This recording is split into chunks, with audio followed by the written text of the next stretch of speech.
People, welcome to the morning view. Welcome to United View. Happy Thursday. Games coming thick and fast. Good morning. Smash a like on the video. Subscribe to the channel if you are new. And let me know what's going on, where you're watching from. And drop a like as well, man. Drop a like on the video. A little short, sharp, snappy one this morning. Just me and you. Just me and you. There's no Owen. It's just us two. Just the two of us. Do you know what I mean? We don't get the chance. Just me and you. Do you know what I mean? Owen's gone. Good, get rid. Absolutely not. Absolutely not. That is not the case. But it is just a short, sharp, snappy video this morning. So much going on yesterday.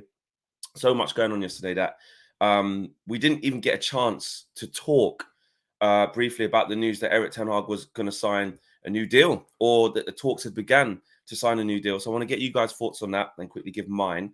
And also, obviously, the Carabao Cup draw. I want to see how you guys felt about that as well. Newcastle, last year's finalists with ourselves. We beat them in the final. Another home draw for Man United as well, which was another home game in general in this crop of fixtures that's now been added in as well. So I want to get your thoughts on that. But yesterday, yeah, sort of in the evening or sort of later on during the day, and like I said, we were so busy yesterday, we didn't get a chance to cover it. So I wanted to quickly do a video this morning to see what you guys' thoughts was. Because I remember when there was some news about Ten Hag getting a new deal kind of way before this, and I was like, a little bit too soon. I don't really think we need to do that. Same with Lisandro Martinez as well. I saw some, remember there was a couple of reports a few months ago, maybe a little bit longer, saying that he was going to get a new deal. But this is the source is from 90 Minutes. Scott Saunders, good friend of mine actually. Big up to Scott Saunders, good journalist. Him and Graham Bailey, and they say that Man United plan new contract talks with Erik ten Hag. United plan extension as the Dutchman approaches 18 months in charge.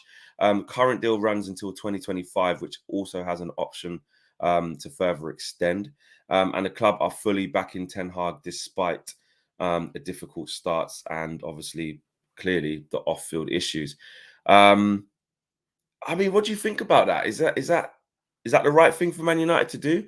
They also go on to say Chief Executive Richard Arnold has been given autonomy over the process since his appointment and is attempting to proceed as normal with regards to contract renewals and players.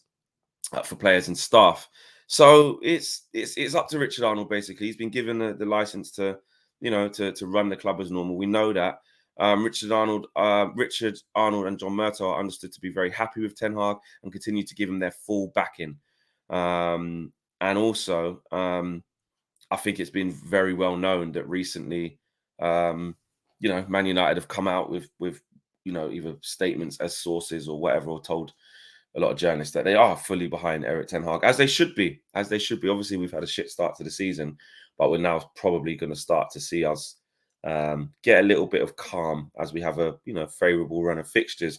But Ten Hag getting a new deal, look, it runs to 2025, so there's the best part of another 18 months to 2 years on that, and you can extend it for a further year. I think Ten Hag's doing a good job. I just don't know if we need to give him a new deal, to be honest. I mean, it does show ultimate backing. It does. But I don't know. I don't know if it sends I just don't know if it's a bit extra. Like, okay, we've had a bad start to the season and you want to show a vote of confidence to the manager. You want to show that you're with him. You've backed him through the Jadon Sancho situation. Clearly, he's made his mind up of what he wants to happen with Jadon, which hasn't happened yet. So they've backed him in terms of saying, right, if you want him out the squad, not training with the first team, etc., until there's a resolution, we back you. So they've backed him in that. The Ronaldo situation, look, there wasn't really much to back because Ronaldo made it untenable where he had to leave. But essentially, when Ronaldo walked off, he was in control. Didn't play against Chelsea, etc., made him apologize, essentially in a kind of statement that Ronaldo put out, which was kind of saying sorry, but not. In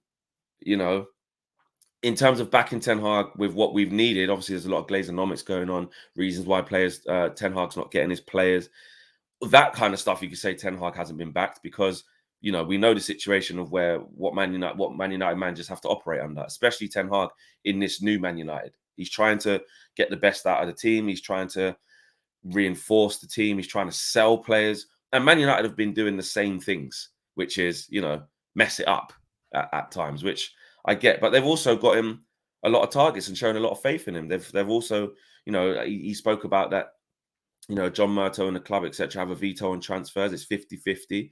Ten Hag has his side of things with his camp, and the club have theirs. And they work together on the transfers. It's not that he's in complete control, but we have to say he has been given quite a bit of autonomy over transfers in terms of being backed. You know, it hasn't worked out yet, but Ten Hag was in control of the Anthony situation. I'd say Malacia. I'd say Martinez. I'd say Ericsson, even though that was a freebie, but still same thing.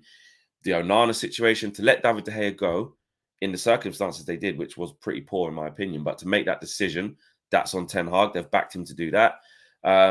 Obviously, Maguire's not the captain anymore. Probably should have got sold. They were trying to do that, but it didn't quite work out. But you know, we've got a whole new midfield now. Sofian Amrabat, Mason Mount. These are Ten Hag signings. This is Ten Hag getting back in. And then with adversity, with people kind of umming and ahhing, a little loud minority, if Ten Hag's under a bit of pressure, etc., etc., they've been very strong, very clear that they need to back him. But what my point is that with all of that being said, I think there's enough there to say, like, Ten Hag's fine, he's safe. I don't think we have to automatically give him a contract extension, to be honest. So, look, if they did give him it, it's one of them ones where, like, I wouldn't be fuming, but we do have to be a bit careful. And this sounds like maybe I don't trust Eric, and that's not the case. Believe me, that's not the case. But why put yourself in a situation where you're adding extra years, right? Just in case it does go awfully wrong, right? And I'm not suggesting it will. I'm not suggesting it will. But just in case it does go awfully wrong, just don't put yourself in that position. Do you know what I mean? It's not like we've had one season under Eric Ten Hag where we finished third and won the Carabao Cup, which was, considering where we were coming from, was a good first season. It was a very good first season. We couldn't have asked for much more. You know, obviously the FA Cup final would have been the absolute pinnacle. To get a double in the League Cup and the FA Cup, beating Man City would have been amazing, and finishing third. There wasn't, with where we were coming from and what he had to contend with that last year, you couldn't really do much better than that. He done an excellent job, but he hasn't won the league. You know, we haven't won the Champions League. Well, we weren't even in it last year, but you get my point. We didn't do a, you know, like a poor man's treble. You know, we didn't go and win, you know, Europa League, FA Cup, and Carabao Cup. Like, I just don't see the need to have to do that, and it would be just like a typical Man United thing to just want to give him more. So look, also you don't know what type of things have been discussed, you know, beforehand. I know that the report in 90 Minutes said that there was always going to be discussions after 18 months of Eric Ten Hag's deal, to have these conversations. Where did I find that bit where it said that? Yeah, it says it is understood that renewal talks were always penciled in for around 18 months into the initial deal. Club's hierarchy intend to continue with them and have already touched base with Eric Ten Hag's camp. So, by all means, it looks like, you know, that suggests that this was planned. You know, but the fact that it runs to June 25, you know, June 23 will be the end of this season. Then there's June 24. We're at the beginning of this season. It's essentially 2 more seasons. Yeah. So this, oh no, we're in this season now, isn't it? So the end of this season will be June 24. And then he'll have another season, which will be June 25. And there's still an option for a further year. So essentially, he's got like 3 years left. Do you know what I mean? So I don't know. Why? Because then what's the renewal going to look like? You're going to give him like 3 extra years on top of that. And then all of a sudden, Eric's got a 6-year contract. I don't know. I don't know. I think there's ways to back him that don't necessarily have to be in terms of a new deal now. But at the end of the day, though, you could think of it on the positive side. You can flip this, and that's why I want to get you guys' thoughts on this. This is just what I think. Actually, to finish off on what I think, before I encourage you guys to get involved in the comments, is that I'm basically neither here nor there. If he did get one, I wouldn't go mad. I wouldn't be like, oh, what are we doing? He's clearly not good enough. Why are we giving Eric a new deal? This is the problem with this club. I wouldn't be like that. But I would be like, didn't really have to do it, but cool, we move. Do you know what I mean? We'll be in big trouble if we end up being in big trouble, and you know, something bad happens where, you know, they want to get rid of Eric, which I cannot see that happening anytime soon. Nor should it. I think we'll stabilize, we'll get injuries back, and then we'll start to perform better, and we'll get a little bit of calm. But if something bad did go wrong, you are opening yourself up to a manager being on a massive contract for no reason when he's only been here 18 months. And then the payouts and it gets messy. So that's that side of it. But you can flip it. You can flip it and say, you know what? It does show massive, massive confidence. It shows that they're 100% getting behind him, more so than ever.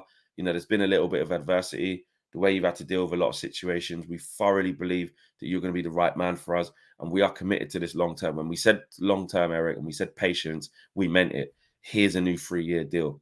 So it would, on a positive, show complete backing, like unequivocal backing. But once you've done that, that's it. You know what I mean? There's no, going back. There's no undoing it unless, a catastrophe happens. That is it. Man United have made their bed and they've got to lie in it. But I just think there's no need to call it either way. I'm kind of doing the flex fence thing, but I'm like, I just don't. Actually, no, I'd say don't give him it now. I'll come off the fence. I'll just say we don't need to. See how this year goes. Make sure we keep making progress, which I believe we will. Just be patient. Do you know what I mean? I just think it's typical Man United to just jump the gun and be like, oh, the manager's done well for one season. It's been a little bit difficult towards the beginning of this season, But, we believe in him. Let's give him a new deal. And I know there was reports there saying that it was always planned after 18 months. But I'm just like, why though? Why? So if you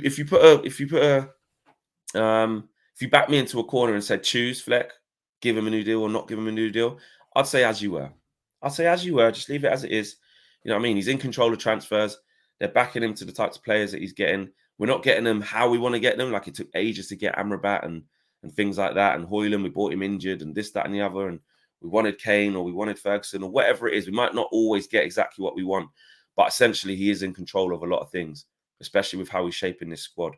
And he is the man. So I would just say, as you were, keep doing what you're doing. We're behind you.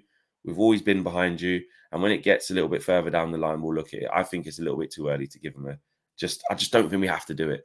What do you guys think? Is it a positive? Is it one of them ones where you say, you know what? That's actually a positive move. I'm having that. Yeah, why not? Let me know. Smash the like on the video. Subscribe to the channel if you're new. And lastly, obviously, we drew Newcastle United last night in the Carabao Cup. Difficult game, though. But it's a home game. I thought they played second half. They played well against City. First half, they couldn't get a kick. But, a little bit of a revenge there. Obviously, same competition. We've met them in the final. They're going to want to win that. Man City are out of it. So a lot of people are saying, it's a big chance for everybody again. But, Liverpool are in there. Arsenal are in there. Chelsea are in there. And now, two big boys will go. One of the big boys will go with Man United and Newcastle playing. But listen, if you want to play him, at least it ain't at St. James's Park. Do you know what I mean? And usually in the Carabao Cup, with both of us in the Champions League, we've both got games. It won't be both strong starting 11s. You know what I mean? Obviously, it might not make as many changes as we made yesterday against Palace, the other day against Palace. And Newcastle might not make as many changes as they did against City in last night. But essentially, Newcastle are in a different spot now. They're in the Champions League. I don't know when that game's going to be.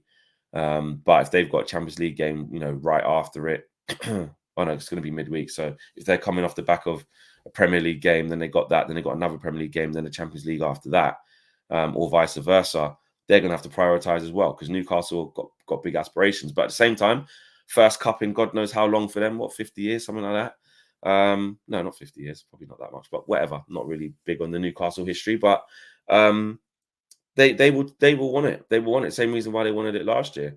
Under this new regime, they're going to want to win it. So they're going to take it very, very seriously.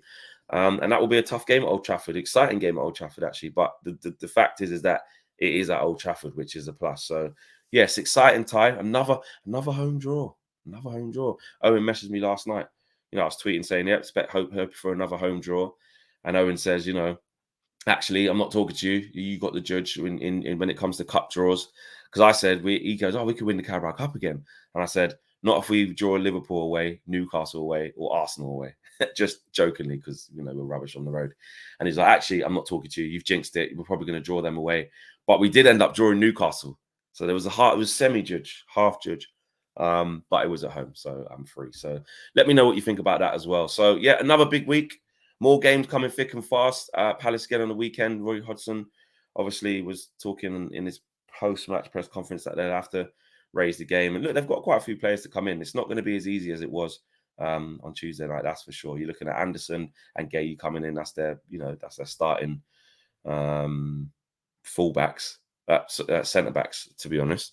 So that's one.